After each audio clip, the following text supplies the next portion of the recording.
نحمده ونصلي ونسلم على رسوله الكريم اما بعد فاعوذ بالله السميع العليم من الشیطان الرجیم۔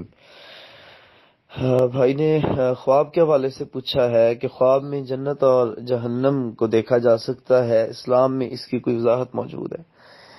وہی اسلام میں جنت اور جہنم کے حوالے سے جو تاثرات موجود ہیں، قرآن کریم میں اللہ تبارک و تعالیٰ نے جنت کے مناظر بیان کیے ہیں۔ سورۃ الواقعہ میں بڑے خوبصورت مناظر اللہ تعالیٰ نے بیان فرمائے ہیں، سورہ رحمان میں بیان فرمائے ہیں۔ اس کے علاوہ قرآن کریم میں جا بجا اللہ تعالیٰ نے اس چیز کی وضاحت فرمائی ہے۔ لیکن اس میں ایک چیز جو ہے وہ یہ بھی ہے کہ جو قرآن کریم میں اللہ تعالیٰ نے بیان فرمایا نا، وہ جو ہم اپنی آنکھ سے تصور کرتے ہیں، میں سمجھتا ہوں کہ یہ اس کا عشر اشیر بھی نہیں ہے، یہ اس کا 100واں حصہ بھی نہیں ہے۔ یہ منظر جو ہم سوچتے ہیں یا کریٹ کر لیتے ہیں اپنے ذہن میں، یہ اس کا 100واں حصہ بھی نہیں ہے۔ وہ جنت اتنی خوبصورت ہوگی، ٹھیک ہو گیا، آپ اس کو کسی بھی چیز پہ رکھ کے مطلب اس کو سمجھ سکتے ہیں کہ اگر کوئی شخص کسی دوسرے کو مثال دیتا ہے یا آپ کسی دوسرے کو مثال دیتے ہیں، تو جو چیز آپ نے اپنی آنکھوں سے دیکھی ہے وہ کیمرے کی آنکھ نہیں دکھا سکتی۔ بہت دفعہ ہم لائیو آ جاتے ہیں نا کہ میں شکر پڑی ہوں تو میں لائیو آ گیا، میں کراچی بندرگاہ پہ ایئرپورٹ پہ ہوں تو میں لائیو آ گیا، تو جو میں دیکھ رہا ہوں وہ میں لوگوں کو دکھا نہیں پا رہا۔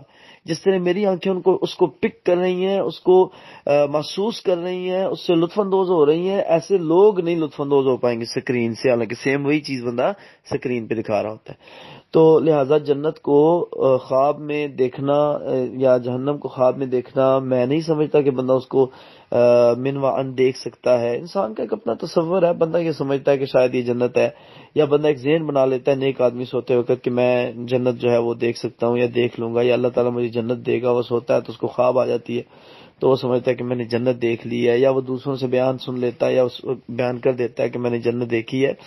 تو جنت یا جہنم کو نہ سوچا جا سکتا ہے نہ دیکھا جا سکتا ہے۔ اس کے جنت کے حوالے سے تو نبی صلی اللہ علیہ وسلم کی حدیث موجود ہے کہ وہ جنت اللہ تعالیٰ نے ایسی تیار کی ہے کہ جس کو کسی ذہن نے سوچا نہیں ہے، کسی آنکھ نے دیکھا نہیں۔ وہ اتنی خوبصورت ہے، وہ اتنی قیمتی ہے، وہ اتنی دل کو آباد کر دینے والی ہے، وہ اتنی مطلب اللہ تبارک و تعالیٰ کی طرف سے مزین اور مرصع ہے۔ ٹھیک ہو گیا، تو اس کے حوالے سے مجھے یہ سمجھ آتی ہے۔ بہرکیف اگر کوئی شخص کہتا ہے کہ میں نے خواب میں دیکھی ہے تو ٹھیک ہے، اس کے خواب کی حد تک ہم یہ کہہ سکتے ہیں کہ اچھا بھائی، اللہ تعالیٰ تیرے مقدر میں کرے، نصیب میں کرے، ہمیں کو بہت زیادہ بحث کرنے کی ضرورت نہیں ہے، ہمیں پریشان ہونے کی ضرورت نہیں ہے، ٹھیک ہے، اللہ تعالیٰ جو چاہے کر سکتا ہے۔ لیکن ان آنکھوں کے ساتھ، اس عمل کے ساتھ، یا اس جنریشن کے ساتھ جو ہم جو چل رہے ہیں جس دور میں ڈیوریشن میں، میرے خیال ہماری آنکھیں اتنی گناہگار ہیں کہ یہ تو تصور بھی جو ہے وہ ممکن نہیں ہے، مجھے یہ لگتا ہے۔